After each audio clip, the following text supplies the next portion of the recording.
over 190 local historical societies and museums in Vermont, and every year the Vermont Historical Society recognizes the work done by a handful of these organizations and associated individuals to preserve and share Vermont stories through our League of Local Historical Societies and Museums Achievement Awards. Amidst 2020's pandemic, we had to do things a little differently to honor this work and these amazing people. It ended up taking us on a journey of celebration, from the Northeast Kingdom to the Connecticut River Valley and beyond. Each award winner representing a new spark of energy, an exemplary model for the field, or a lifetime of service to their community. Betty Barnouw of the Fairhaven Historical Society exemplifies the spirit of our individual awards. Recently celebrating her 99th birthday, Betty has been an active member of the Fairhaven Historical Society since it started. There aren't too many jobs that Betty did not hold, and through the years she chaired and co-chaired committees, spearheaded the research and work for Vermont History Expo displays, led tours of the Marble Mansion, organized special events, and much more. Her passion for education came shining through with her work with third-grade students, who for many years spent the last 2 months of school engaged in a unit on the history of Fairhaven, for which Betty would always dress in period costumes. She's an inspiration to us all in how we approach and engage with the history of our community. Many organizations wish they had an angel watching over them, but for the Hardwick Historical Society, it couldn't be more true. Thanks to a bequest from the late Eleanor Angell, the Society was able to complete a project to rehouse their extensive collection of artifacts, photographs, newspapers, and other archival materials. Before this project, a majority of that collection lived in the freight room of the old railroad depot that houses the Historical Society, an area where the temperature ranged from -20 in the winter to 90 plus in the summer, with other collections scattered among the exhibits. The Society's Angell Room Storage Project has ensured that the documents and fragile artifacts that represent and define Hardwick's history are now kept in a secure and climate-controlled storage space.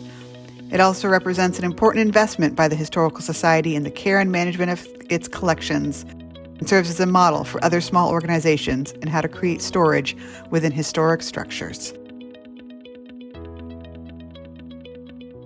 Assisting the Hardwick Historical Society for many years is Individual Achievement Award winner Lorraine Hussey.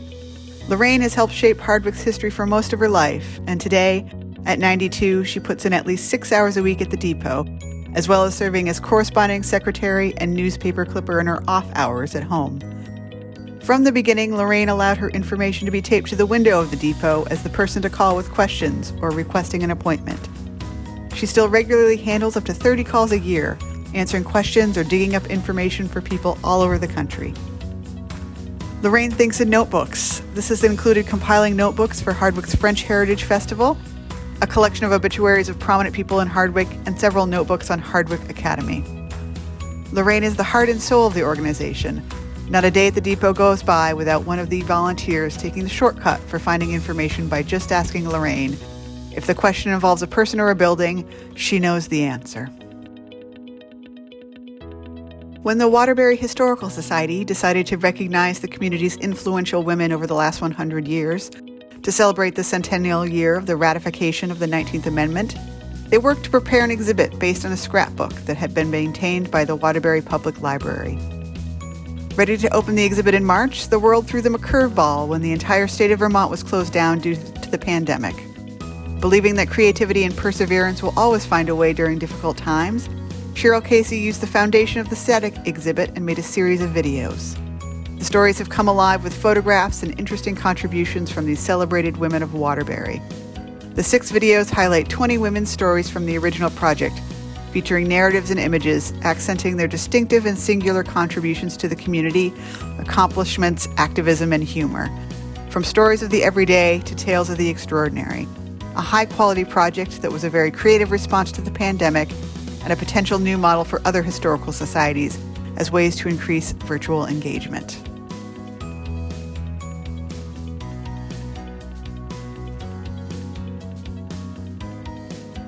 Sometimes it is the work behind the scenes that can make the most difference. Marilyn Maxwell is the treasurer of the Island Pond Historical Society.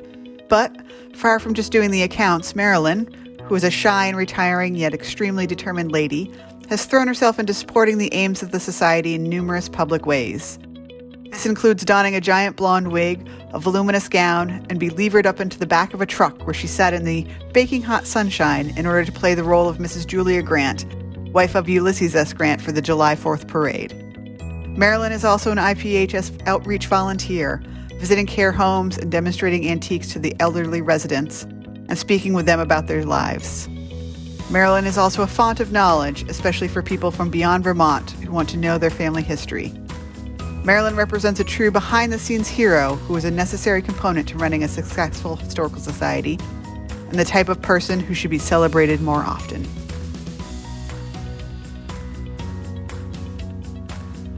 Sometimes all a project needs is a little bit of a starter to really light some fires. This is especially true for the Barrie Historical Society's project to bring the site of a former bakery back to life, with a spark provided by project manager Carolyn Shapiro.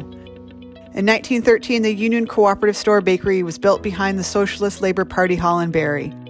Ceasing its function in 1939, it wasn't until 2004 that a group from the Barrie Historical Society purchased the building and embarked on a multi-year project to restore it and the bakery. Now opened as Rise Up Bakery, the modest brick building once again houses a large brick oven and classroom space for workshops. The work could not have been done without the energy and enthusiasm of Carolyn Shapiro. Working tirelessly for 5 long years, she gathered generous financial support, cajoled consultants, and rallied volunteers of all ages who became essential contributors to the rebirth of the bakery. Carolyn is obviously a true bundle of energy with a mission for a project that serves as an example of how historical societies, community, and business can work together to create positive impact. That passion for community and local history is also found in abundance in Charles Nye of the Highgate Historical Society. Charlie is a passionate advocate of his community's history, an essential force in its gathering and preservation. He has curated the collections of the Highgate Historical Society for more than 2 decades. Thanks to Charlie's leadership, persistence, and powers of persuasion, Highgate has a distinct and important collection, which encompasses the social, political, and economic history of his community. And where others saw a decrepit community landmark, Charlie and a central core of like-minded individuals saw an opportunity to create a museum at the former Oddfellows Hall. And although Charlie is a proud local historian, he recognizes there are wider stories to tell and the power of the collective efforts in that regard. Charlie brought Highgate to the inaugural Vermont History Expo and exhibited every year thereafter. In addition to being the curator and chief envisioner, Charlie is the go-to person for local history for those outside Vermont, helping researchers and families alike. He is the source of energy for everything, and the organization would not be where it is today without him. Creativity and community are a bellwether of the Norwich Historical Society. In the spring of 2020, the Society launched 3 podcast driving tours, with each tour featuring 8 to 9 stops of historic interest around town. The free podcasts are accompanied by a map and comic books for kids, providing an additional way for young readers to learn about the stories that are highlighted in the podcasts. Featuring narration from beloved Norwich educators, authors, and community members, the timing of the podcast launch was fortuitous.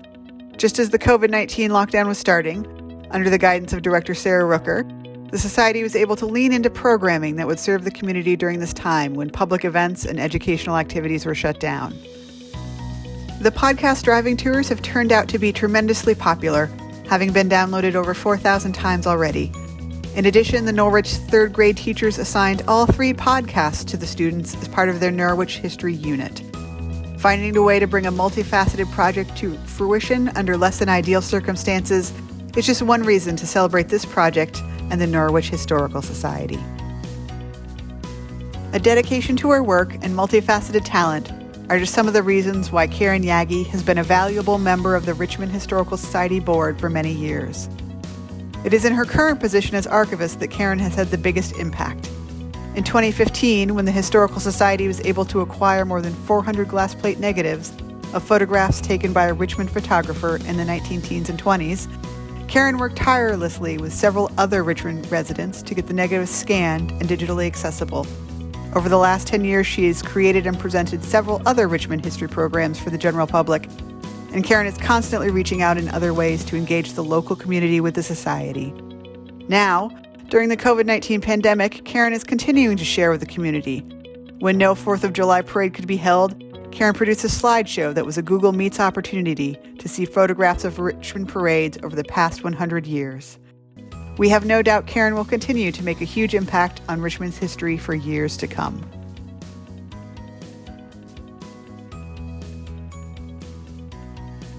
Congratulations to all our award winners, and thank you for your inspiration, your enthusiasm, and your dedication to preserving and sharing Vermont's history. Visit our website to learn how you can nominate a deserving person or project for next year's awards.